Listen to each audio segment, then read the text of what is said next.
Memasuki tahun 2025 ini, pesan Tuhan kepada kita dalam Mazmur 27 ayat 14 yang berkata, "Nantikanlah Tuhan, kuatkanlah dan teguhkanlah hatimu. Nantikanlah Tuhan." Orang yang menantikan Tuhan adalah orang yang mengandalkan Tuhan. Orang yang berharap kepada Tuhan. Yeremia 17 ayat 5 dan 6 berkata, "Beginilah firman Tuhan. Terkutuklah orang yang mengandalkan manusia, yang bersandar pada kekuatan manusia fana, dan yang hatinya menjauh dari Tuhan. Ia akan seperti semak gundul di padang belantara. Ia tidak akan melihat datangnya keadaan baik. Ia akan tinggal di tanah tandus di padang gurun, di padang garam yang tidak berpenduduk." Yeremia 17 ayat 7 dan 8 berkata, "Diberkatilah orang yang mengandalkan Tuhan, yang mempercayakan dirinya pada Tuhan. Ia akan seperti pohon yang ditanam di tepi air, yang merambatkan akar-akarnya ke tepi sungai, dan tidak takut akan datangnya panas terik, yang daunnya tetap hijau, yang tidak khawatir dalam tahun kekeringan, dan yang tidak berhenti menghasilkan buah." Memasuki tahun 2025, tahun yang penuh dengan ketidakpastian, bencana alam, akibat perubahan iklim yang makin hebat, peperangan yang makin intens, krisis ekonomi yang semakin menjadi-jadi. Lebih dari itu, kita diingatkan bahwa kita sudah berada di akhir dari akhir zaman. Sesuai dengan 2 Timotius 3 ayat 1-9 dikatakan bahwa pada hari-hari terakhir akan datang masa yang sukar. Manusia akan mencintai dirinya sendiri dan menjadi hamba uang. Mereka akan membual dan menyombongkan diri. Mereka menjadi pemfitnah. Mereka akan berontak terhadap orang tua dan tidak tahu berterima kasih.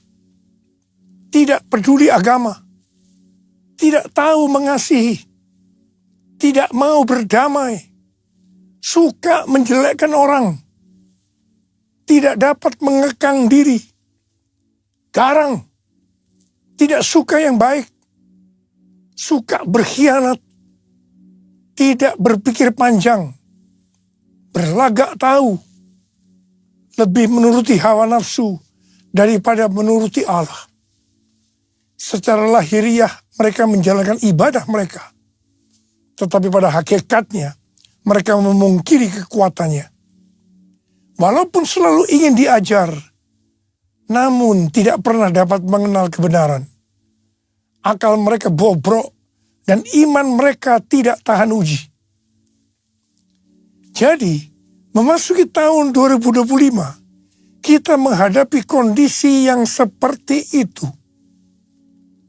Karena itu, seperti yang Tuhan pesankan kepada kita, nantikanlah Tuhan, kuatkanlah dan teguhkanlah hatimu. Nantikanlah Tuhan. Dalam menantikan pertolongan Tuhan, kita menguatkan dan meneguhkan hati kita. Dalam menantikan pertolongan Tuhan, kita akan melakukan seperti yang terdapat dalam Mazmur 123 ayat 2 yang berkata, "Lihat, seperti mata para hamba laki-laki memandang kepada tangan tuannya. Seperti mata hamba perempuan memandang kepada tangan nyonyanya. Demikianlah mata kita memandang pada Tuhan Allah kita, sampai Ia mengasihani kita." Mata kita tertuju kepada Dia. Artinya kita harus berharap hanya kepada Dia, tidak kepada yang lain-lain. Sampai Ia mengasihani kita. Artinya menjawab apa yang menjadi pergumulan kita. Mazmur 130 ayat 5 dan 6 berkata, "Aku menanti-nantikan Tuhan. Jiwaku menanti-nanti dan aku mengharapkan firman-Nya." Jiwaku mengharapkan Tuhan lebih daripada pengawal mengharapkan pagi. Saya pernah mengalami apa yang disebutkan pengawal mengharapkan pagi. Pada waktu saya di SMP dulu, saya tergabung di kegiatan Pramuka, singkatan dari Praja Muda Karana, yang artinya rakyat muda yang suka berkarya. Salah satu kegiatan Pramuka adalah berkemah. Dalam berkemah ada permainan di mana kita akan diserang oleh kelompok lain pada malam hari. Kalau ada barang kita diambil oleh mereka, kita dinyatakan kalah. Jadi kita harus waspada menjaga barang-barang kita supaya kita tidak kalah. Untuk itu kita tidur bergantian. Jadi ada yang tidur dan harus ada juga yang tetap berjaga. Saya merasakan pada waktu giliran jaga, itu sangat lama rasanya. Kepinginnya cepat-cepat pagi. Mengharapkan pertolongan Tuhan rasanya lebih lama daripada pengawal mengharapkan pagi. Mungkin hal yang seperti ini sedang kita alami sekarang ini. Tetapi marilah kita terus melakukan seperti yang tertulis dalam Mazmur 130 ayat 7 dan 8. Bahwa kita harus tetap berharap pada Tuhan. Sebab pada Tuhan ada kasih setia. Dan banyak sekali pembebasan dilakukannya. Dia akan membebaskan kita dari kesalahan kita. Allah yang bela. Siapa lawan dia? Lebih dari pemenang dalam segala hal. Ku pasti dapat, aku pasti dapat lakukan semua. Yesus yang beri kekuatan. Oh terpujilah namanya. Yesus yang beri kekuatan. Oh terpujilah namanya. Tema tahun 2025 adalah tahun penuaian. The Year of Harvest. Ayat emasnya adalah Ulangan 11 ayat 13 dan 14 dan Yohanes 4 ayat 35. Sehubungan dengan tahun penuaian, kita akan membahas tentang dua hal. Yang pertama, jenis tuaian. Yang kedua, hal-hal yang harus diperhatikan dalam tahun penuaian. Mengenai soal jenis tuaian, Alkitab menggambarkan ada beberapa jenis tuaian. Yang pertama, tuaian jiwa-jiwa. Sesuai dengan Matius 9 ayat 36 sampai dengan 38. Maka jiwa-jiwa yang dimaksud adalah orang banyak yang tidak bergembala. Yaitu mereka yang belum kenal Sang Gembala Agung, yaitu Tuhan Yesus.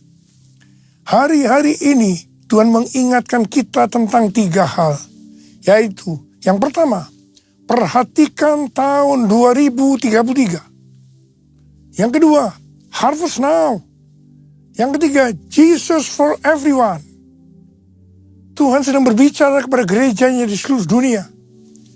Bahwa tahun 2033, pada tahun 2033, setiap orang, everyone, akan mendapatkan kesempatan untuk berjumpa secara otentik dengan Tuhan Yesus melalui kuasa dan hadirat Roh Kudus.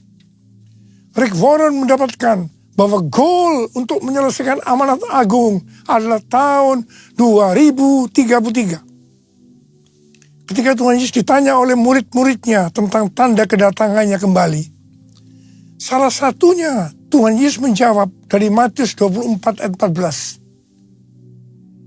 Injil kerajaan ini akan diberitakan di seluruh dunia menjadi kesaksian bagi semua bangsa. Sesudah itu barulah tiba kesudahannya. Jadi kalau Injil kerajaan sudah diberitakan di seluruh dunia menjadi kesaksian bagi semua bangsa, atau amanat agung sudah selesai, maka sesudah itu Tuhan Yesus datang kembali. Kata sesudah itu Artinya tidak ada seorang pun yang tahu. Bisa 1 bulan, 1 tahun, 5 tahun. Tetapi yang jelas tidak akan lama. Sebab Tuhan Yesus berkata, "Aku datang segera."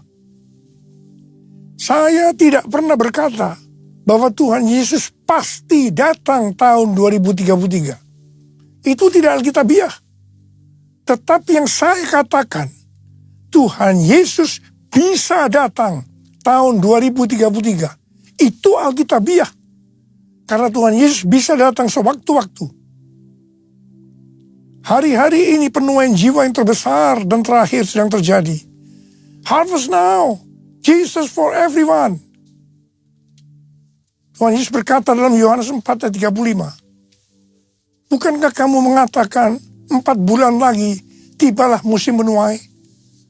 Namun aku berkata kepadamu, lihatlah sekelilingmu dan pandanglah ladang-ladang yang sudah menguning dan matang untuk dituai. Memasuki tahun 2025, kita diingatkan kembali agar kita menyelesaikan amanat agung. Tugas utama kita sebagai orang percaya, sebagai seorang murid, tidak melihat apa profesi kita, adalah menyelesaikan amanat agung. Hal ini sesuai dengan Matius 28 ayat 19 dan 20. Karena itu pergilah, jadikan semua bangsa muridku, dan baptislah mereka dalam nama Bapa dan Anak dan Roh Kudus, dan ajarlah mereka melakukan segala sesuatu yang telah kuperintahkan kepadamu. Ketahuilah, aku menyertai kamu senantiasa sampai akhir zaman. Menyelesaikan amanat agung adalah menjadikan semua bangsa itu murid Tuhan Yesus. Hanya murid yang bisa memuridkan. Karena itu kita harus terlebih dahulu menjadi murid Tuhan Yesus.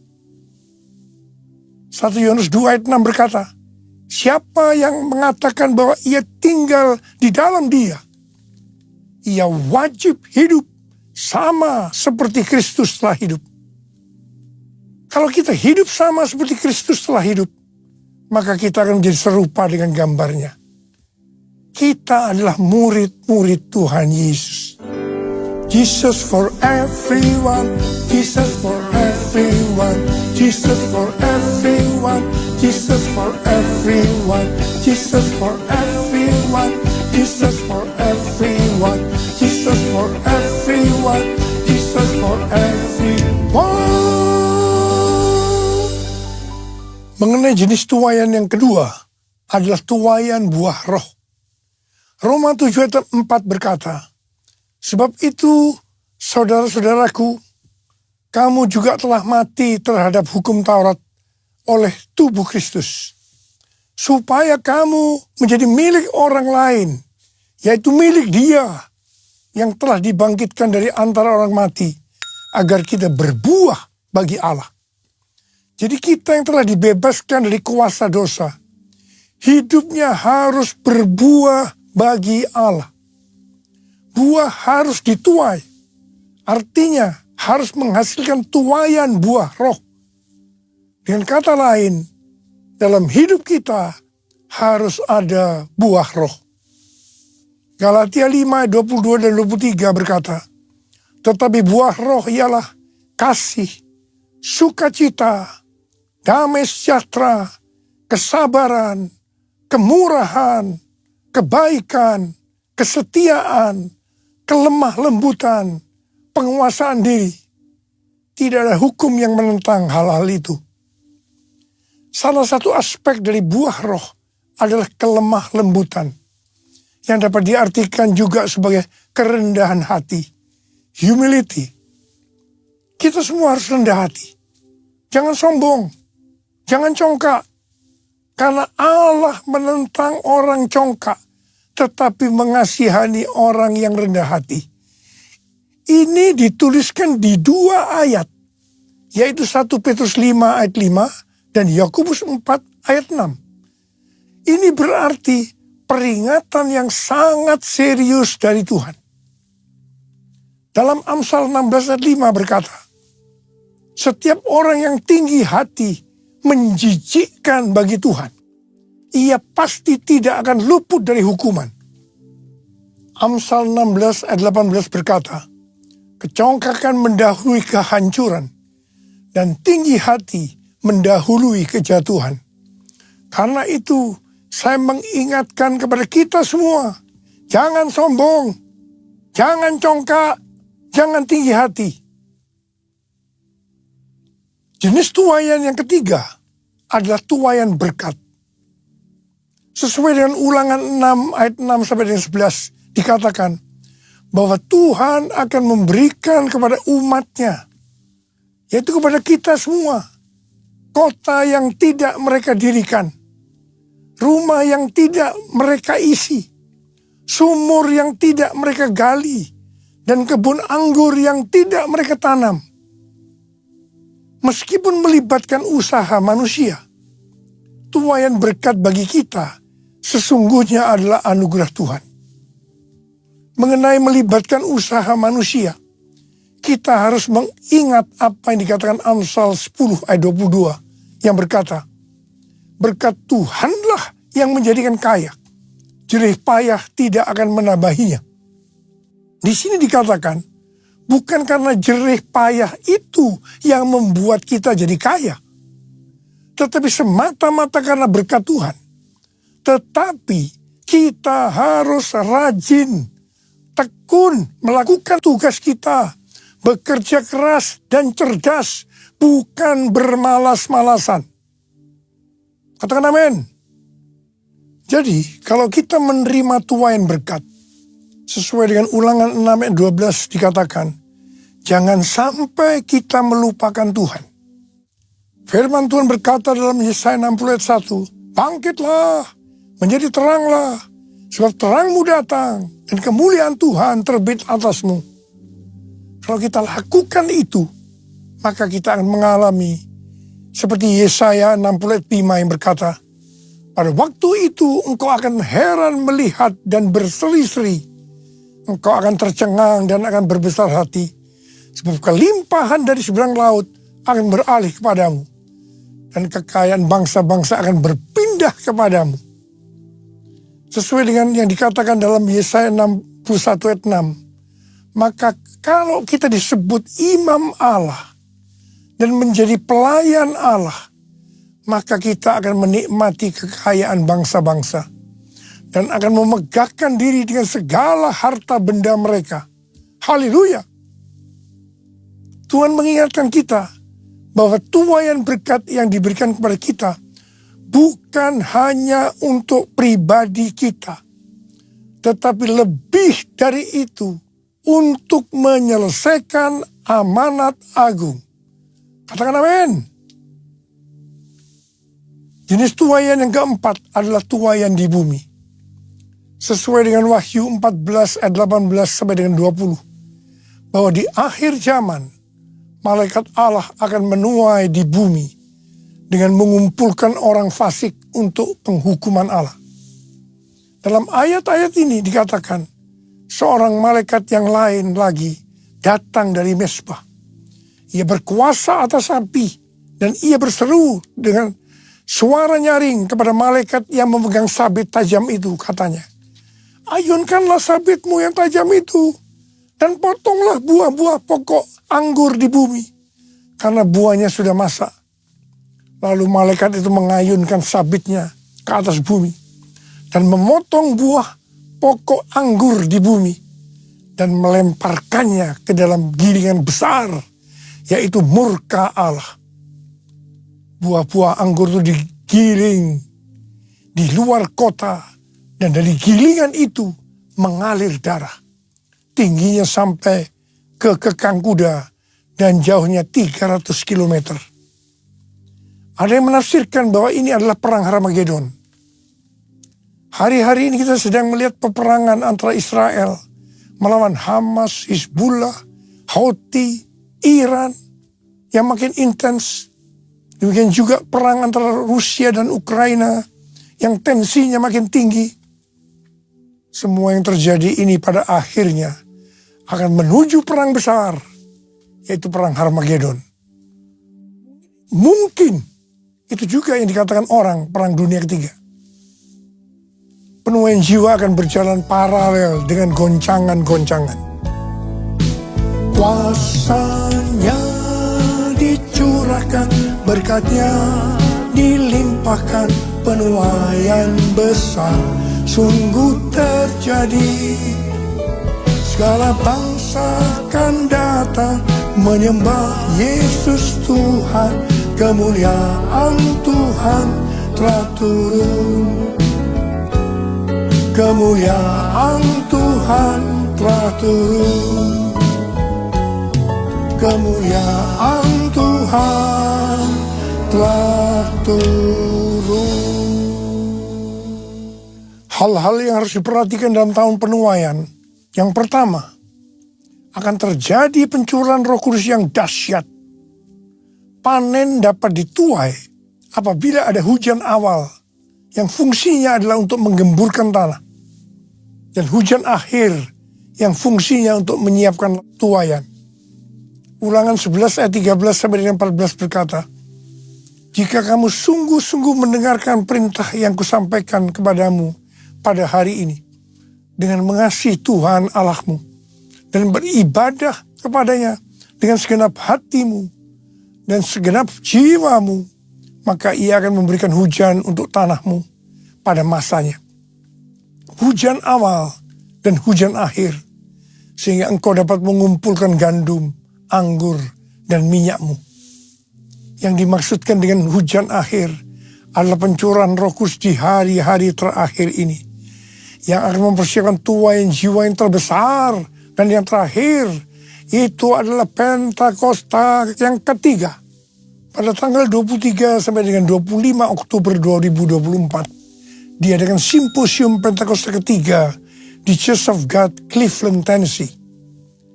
Simposium Pentakosta ketiga artinya hanya membicarakan Pentakosta ketiga. Ini adalah hari yang bersejarah. Pertanyaannya, mengapa harus di Amerika? Hal ini sesuai dengan nubuatan C.D. Jacobs bahwa gerakan Pentakosta ketiga dari timur ke barat dan kembali ke Yerusalem. Barat yang dimaksudkan adalah Amerika Serikat. Jadi dari Amerika Serikat, Pentakosta ketiga akan menyebar ke seluruh dunia. Yang kedua, hal-hal yang harus diperhatikan dalam tahun penuaian adalah hukum tabur tuai. Seperti yang terdapat dalam Galatia 6 ayat 7b sampai dengan 10 yang berkata, karena apa yang ditabur orang, itu juga yang akan dituainya. Sebab siapa yang menabur dalam dagingnya, ia akan menuai kebinasaan dari dagingnya. Tetapi siapa yang menabur dalam roh, ia akan menuai hidup yang kekal dari roh itu. Janganlah kita jemu-jemu berbuat baik. Karena apabila sudah datang waktunya, kita akan menuai jika kita tidak menyerah. Karena itu, selama masih ada kesempatan bagi kita, marilah kita berbuat baik kepada semua orang, tetapi terutama kepada saudara-saudara seiman kita. Memasuki tahun 2025, kita akan menuai apa yang ditabur tahun 2024. Saya berdoa supaya kita menuai yang baik, karena kita menabur yang baik. Mengawali tahun 2025, saya ajak saudara untuk mengangkat tangan kita, dan kita katakan bersama-sama, Hosana, Hosana, di tempat yang tinggi. Hosana, Hosana, di hati yang suci.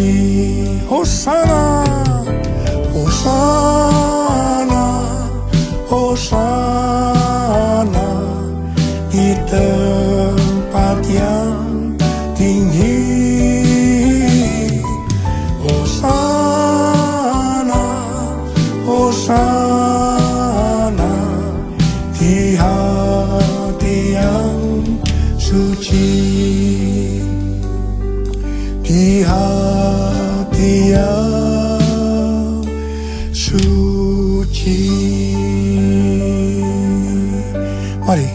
Bazaro. Sembah dia. Orala basyala la bala bala bala bala bala bala bala. Oriala la bala bala bala bala bala bala bala bala bala bala bala. Sembah dia, sembah dia, sembah dia. Sembah dia, sembah dia. Orala basyala la bala bala bala bala. Tuhan, kami berdoa buat anak-anak-Mu Tuhan, masuk di tahun 2025. Curahkan pengurapan-Mu pada kami semua Tuhan. Curahkan, terima pengurapan Tuhan. Terima. Terima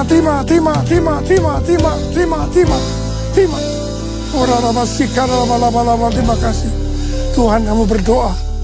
Biarlah apa saja yang dikerjakan anak-anak-Mu tahun 2025. Semuanya berhasil. Yang percaya terima dengan berkata, amin. Kita akan masuk dalam perjamuan kudus. Kita akan mengingat ayat ini. Sebab setiap kali kamu makan roti ini dan minum cawan ini, kamu memberitakan kematian Tuhan sampai Ia datang. Perjamuan kudus adalah perjamuan Tuhan Yesus sendiri. Setiap kali kita masuk dalam perjamuan kudus, Tuhan Yesus selalu berkata, biarlah ini menjadi peringatan akan daku. Karena itu mari, arahkan hati kita kepada kebaikan Tuhan. Kita akan mengingat kebaikan Tuhan. Mari turunkan kepala. Bapa, siapakah kami sebelum kami mengenal Engkau? Kami semua orang berdosa. Upah dosa adalah maut, mati. Tapi Engkau yang tidak berdosa telah dijadikan dosa oleh karena kami.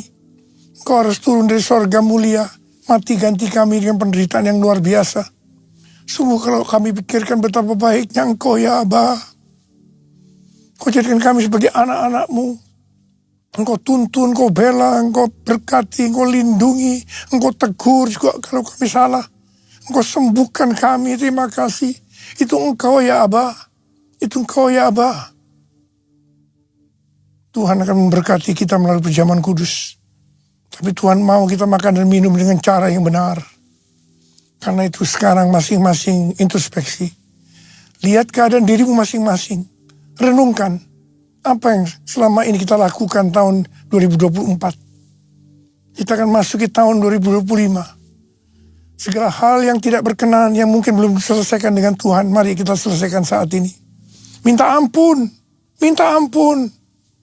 Kalau ada hal-hal yang belum diselesaikan, minta ampun. Ampuni saya Tuhan. Ampuni, ampuni, ampuni ya Tuhan, ampuni. Bapak terima kasih. Bapak terima kasih. Engkau melihat anak-anak-Mu yang sedang menyelesaikan segala sesuatunya dengan Tuhan. Kami akan masuk dalam perjamuan kudus, Abah. Terima kasih. Kami akan masuk dalam perjamuan kudus dengan hati yang penuh ucapan syukur dalam nama Yesus. Amin. Saudara, mari angkat roti di tangan kanan kita tinggi-tinggi. Sebab apa yang telah kuteruskan kepadamu telah aku terima dari Tuhan. Yaitu bahwa Tuhan Yesus pada malam waktu Ia diserahkan mengambil roti. Dan sesudah itu Ia mengucap syukur atasnya. Ia memecah-mecahkannya dan berkata, inilah tubuhku yang diserahkan bagi kamu. Perbuatlah ini menjadi peringatan akan aku. Sudah dikasih Tuhan, bukankah roti yang kita pecah-pecahkan ini adalah persekutuan kita dengan tubuh Kristus. Mari kita makan dalam nama Yesus.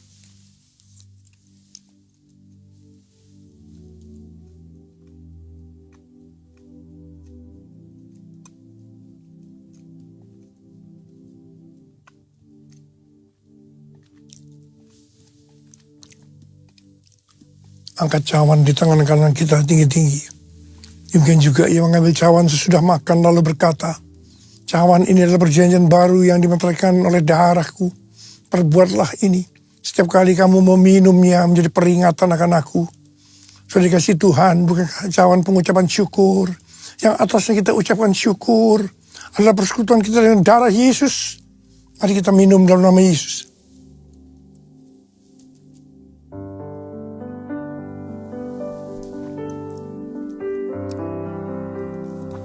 Ucapan syukur dan terima kasih. Dengan suara, jangan diam. Tuhan terima kasih.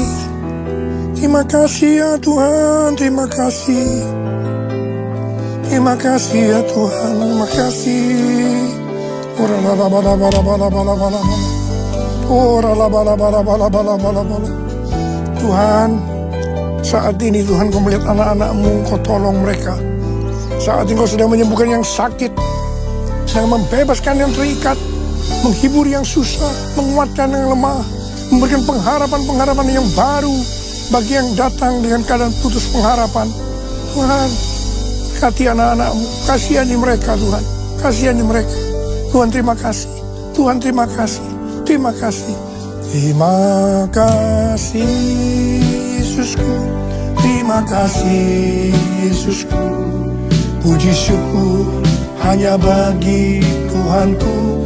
Terima kasih Yesusku, terima kasih Yesusku. Puji syukur hanya bagi Tuhanku. Terima kasih Tuhan. Terima kasih Yesusku, terima kasih Yesusku. Puji syukur hanya bagi Tuhanku. Terima kasih Yesusku, terima kasih Yesusku. Puji syukur hanya bagi Tuhanku. Puji syukur hanya bagi Tuhanku.